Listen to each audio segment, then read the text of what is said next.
Ladies and gentlemen, boys, girls, and NBs, I'm very suave today. I'm looking dapper. And you might be asking yourself, why are you looking so dapper, Hassan? And there's a good reason for it, right? It's because we're here for a funeral, ladies and gentlemen, boys, girls, and NBs.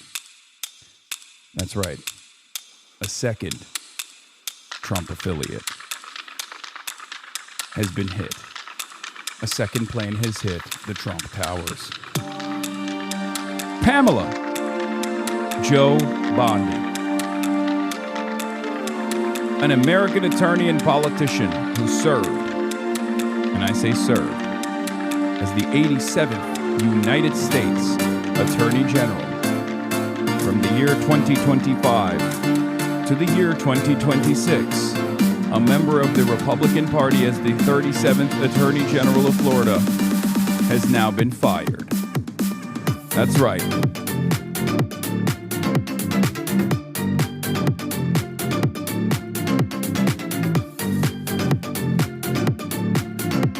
Ding dong. The witch is gone. Pamela Joe Bondi. R.I.P. Bozo. Pack Watch. You already know what it is, ladies and gentlemen. Throw a goddamn party. Spam to your heart's desire. That is now the second scalp of the Trump administration. That's right, it's the second scalp after Kirsty Bodacious Nome. After Kirsty Nome was kicked off and demoted from the Department of Homeland Security Secretary position, a second girl boss has been taken out by the Trump administration. And here we are, misogynistically celebrating another fascist being dethroned, only to be replaced by yet another fascist regardless. Bye-bye, Bundy. Bye-bye. Who will replace her? My money's on Cat Turd. That's awesome. Yeah, that's what they're going to do. The Trump administration is going to go, let's do it. Let's just go YOLO. Let's just go crazy mode. Let's just put Cat Turd in there, you know? Let's swap him in. Fuck it. No tomorrow. Fuck it. We ball type shit. I hope everyone's aware of exactly what's going on, right? Like Trump administration is like responsive to the pressures and there's always going to be a fall guy. And I told you that eventually the fall guy would be, you know, the person overseeing, the person that was the most televised individual on whatever that related incident was. For the Department of Homeland Security, it was Greg Bovino and Kirsty Nome, and they got axed for that reason. And for the Epstein files and the mishandling of the Epstein files, it's actually KASH PATEL and PAM BONDI, but KASH PATEL is seemingly standing strong. I wonder what will happen for the economy. I wonder who will get the axe for the economy, and I wonder who will get the axe for the military quagmire that we found ourselves in the Strait of Hormuz. As we have been attacking the state of Iran. This person is not a fan of yours, but still defends you? But if you care about democratic politics, you should be deeply concerned about the smear campaign that's being perpetrated against him right now. Because for the past week, mainstream news sources and politicians have been saying that Hassan is a Muslim, vicious anti-Semite who hates America. And the only purpose of that narrative is to try to cut the left flank of the Democratic Party off at the knees, such that there is no power and influence that the left flank can have in upcoming elections, particularly in the midterms. The purpose of attacking Hassan is not just about Hassan himself. It's about people like him who would dare challenge Democrat heterodox thinking, who would dare challenge the U.S.'s relationship with Israel, who would dare challenge our blockade of Cuba, who would dare to think about a world that could exist rather than the one that does. And I need you to hear me when I say this. I am not caping for Hassan Piker. I am not caping for Hassan Piker. I'm not making excuses for him. I recognize that people don't like him. I sort of mostly feel agnostic about him, like he's fine. Honestly, most of the negative things people feel about him are not valid at all. However you feel about Hassan Piker is valid. Just leave that out next time, because if he's in the narrative that he's not an objectively good figure, there's so much like hatred because I've always been like a vector for all things left politics for so many years that a lot of people that are ostensibly on the left also don't realize that they're leaning into it when they do that kind of thing. And it's a self-defeating thing. You're probably a lot closer, especially if you're outside of the confines of like neoliberalism and whatever the centrist establishment Democrats represent. You're probably a lot closer to my worldview than you have been led to believe. And you end up unironically engaging in that same kind of sectarian infighting because you saw something that you got baited into believing by a person who actually despises your worldview and your politics, despises our worldview and our politics. In many circumstances, it's exactly the same as what the third way is doing right now. You know, people are so aggressive in their hate for you that people feel the need to uselessly qualify their statements or just general support for what you do. Exactly. I mean, there are years and years and years of this kind of like endless barrage of hatred that I've received. And that's precisely the reason why a lot of people sometimes fall mercy to these sorts of smear campaigns. And even if they're like directly aligned with my worldview, they'll turn around and say, oh, I don't really understand. I'm not a big fan of this guy. I've seen some clips where he comes across not so great. This is funny. Hasan Piker is the left's Candace Owens. The press treats him like a rock star. He's actually not the left's Candace Owens, a major difference being that nobody on the right listens to or courts the favor of Candace Owens. You engage with a lot of right-wing critique, but never with the critique from MLs and other well-read individuals not fond of your revisionism and constant entryism. Why is that? Because I occupy a very different lane than they do, and because I'm more successful in my initiatives than they ever will be in a country like the United States of America at the heart of empire. Where the only route to even mass class awareness, mass class consciousness has to come from taking advantage of the open electoral lane that currently exists in an objectively weak bourgeois liberal Democratic Party. And because I can't communicate with people that don't have class consciousness with dense terms that are fairly difficult to understand, even for the most well-read Marxists in general. We just have different methods. If you don't have, you might disagree with my methods, but at the end of the day, I think you most likely don't understand. As is the left flank to try to undercut progress, to try to undercut more leftist progressive candidates as a way to not have to do anything different and as a way to uphold the status quo. And they are doing this in part through this rhetorical sleight of hand where they are conflating criticisms of Israel and Zionism with anti-Semitism. Those are not the same thing. And anybody with a modicum of sense can understand that. And I think that this smear campaign is relying on a really flattened understanding of what anti-Semitism actually is. And that rhetorical sleight of hand is letting people who have a vested interest in the status quo try to maintain that status quo by cutting off the knees of the left flank, by getting rid of someone who they see as a leader or a thought leader in that space. It is a very clear, at least to me, campaign that's happening, and I hope that we can all see that. I'm glad that this person saw it. Wait, they fired KASH Patel already? They already did? Ain't no way. No, I thought they were entertaining it. What the fuck? Did they? I can't tell. I can't tell if you guys are fucking with me or not. Okay, Mr. President, I know you might think I'm not cut out to be the Attorney General, but I do have experience in podcasting. And it kind of feels like you want a podcaster to be the FBI director. And I'm willing to step up. I'm willing to do it. I love my current job. But Mr. President, sir, I can do it. I'm willing to step up. Make me the FBI director, please. I'm ready. Yeah, he didn't get fired. The sources, Alex Jones talking to a former FBI podcaster. Medium. Okay, to be fair, this is the podcaster government. You know what I mean? Yeah, I don't think it's happening. Or at least I wouldn't be surprised if it does happen. Because like I said, he's Mr. Off-Ramp. He's Mr. Pressure Valve. And obviously it wasn't just PAM Bondi that a lot of people are frustrated with. They were frustrated with KASH Patel as well. Is Hasan going on a job interview? Yes. That's why I'm wearing a suit.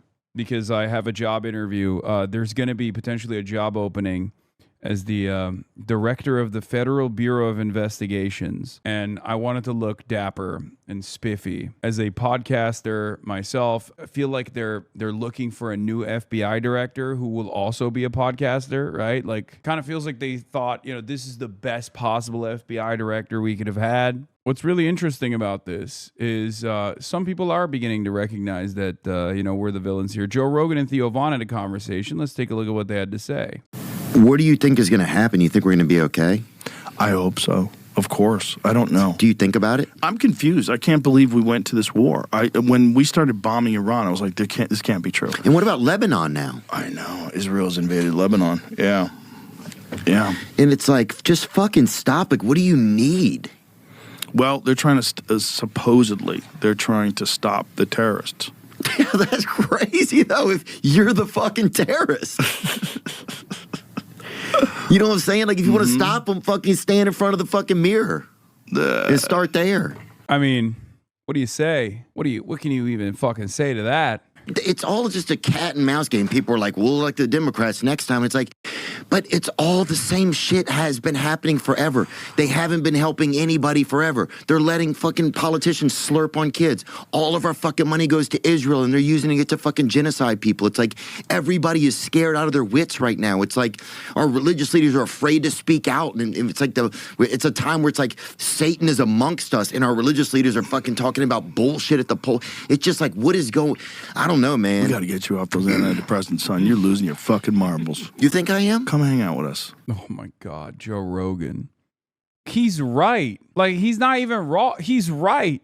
Joe Rogan, the fuck's wrong with you? He's literally correct. Like, everything that he addressed is unironically true. It's like the only time where someone is making sense on the Joe Rogan Experience. And Joe Rogan's response is, oh, bro, you're just like kind of bumming me out, dude. You're bumming yourself out. Here, do some drugs. Come hang out with us. We'll fix you up real quick. Don't think about it, bro. You're bumming my high right now. You're just ruining my high, bro. Fuck. Oh my God. Yeah, Joe Rogan be like, let me give you some raw milk. Fix you up real good. Theo Von 2026. It's no measure of health to be well adjusted to a profoundly sick society. I got to go on Theo Von again, dude. That's what I got to do. What is this? Our military installations have been turned into gun-free zones, leaving our service members vulnerable and exposed. That ends today. Troops can now request to carry their own personal firearms on base for personal protection without having to explain why they need to protect themselves on base. Oh my God. Oh, that's awesome. I'm not going to say anything because these are the moments where I say something like sarcastically and then they get clipped out of context.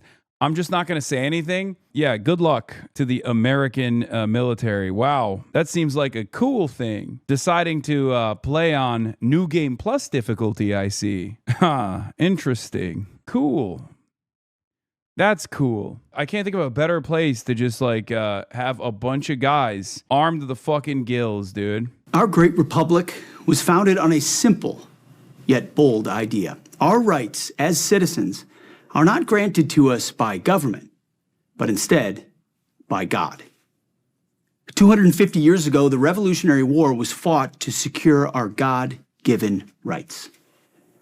The Second Amendment to our Constitution enshrines the right of all citizens to carry weapons to protect themselves. See, this is one of those things that Pete Hegseth is too stupid to recognize was a rule for perhaps a good reason. Anyone who has ever spent any time as military police will be the first to tell you that this is a major mistake. Our boys get rowdy. They already have a lot of issues with rapes and murders on these bases without people running around with weapons. They have unconventional ways of getting those goals across, okay? So if you just give them all guns, I feel like it's going to be a very different dynamic.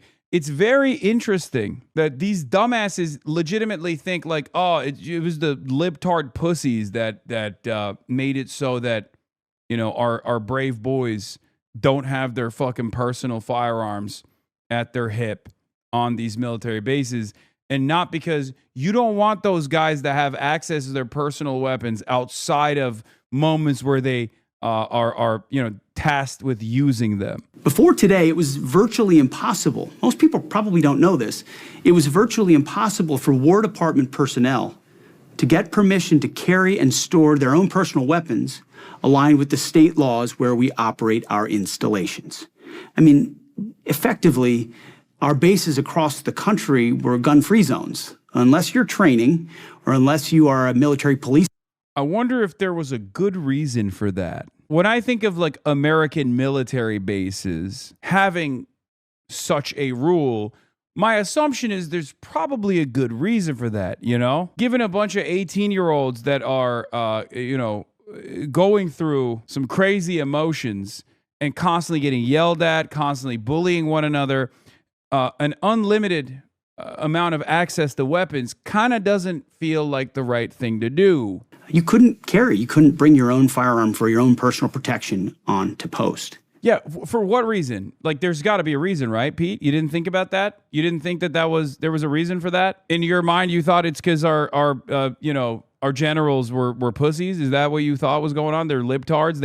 They want to do gun control because it's woke and gay. That's cool. Okay. The memo I'm signing today directs installation commanders to allow requests for personal protection to carry a privately owned firearm, with the presumption that it is necessary for personal protection. On a military base, brother, who are you protecting yourself against other than your fucking drill sergeant? How is he not understanding the words that are coming out of his mouth? Like what this implies. Protection from who? You're on a fucking military base, you idiot. I guess they do legitimately believe that like an armed society is a polite society. I guess they do actually feel like, you need to constantly be armed. Because I always thought, it's a lie. Like, Republicans do understand that obviously you have to have gun-free zones because like more guns does not automatically translate to more safety. And part of the reason why I said that, and part of the reason why I believe that, it was because the NRA convention is a gun-free zone, right? Trump rallies are gun-free zones. It's not like Donald Trump is doing rallies where everyone can bring fucking weapons, right? So clearly, they kind of understand that you have to have areas where there's no guns, because more guns means less safety. More guns means accidents. More guns means someone could potentially use that gun. This was one of those areas where I assumed, people kind of understood that this is a reasonable request. Nope. Turns out Pete Hegseth actually does believe it. He legitimately thinks having ease of access to a weapon actually makes you a safer person, makes these bases safer. Cool. Not all enemies are foreign, nor are they all outside our borders. Some are. What are you saying? Not all enemies. Dude, it's a military base. You're saying the enemy is within. You're saying that the enemy is other guys at the base. What the fuck? What a strange thing to say. Confirming your God-given right to self-protection is what I'm signing into action today, and I'm proud to do so. I don't think any commanding officer is going to allow this to happen. I just don't think so. It would be very funny to see how this plays out. I just don't think it's going to happen.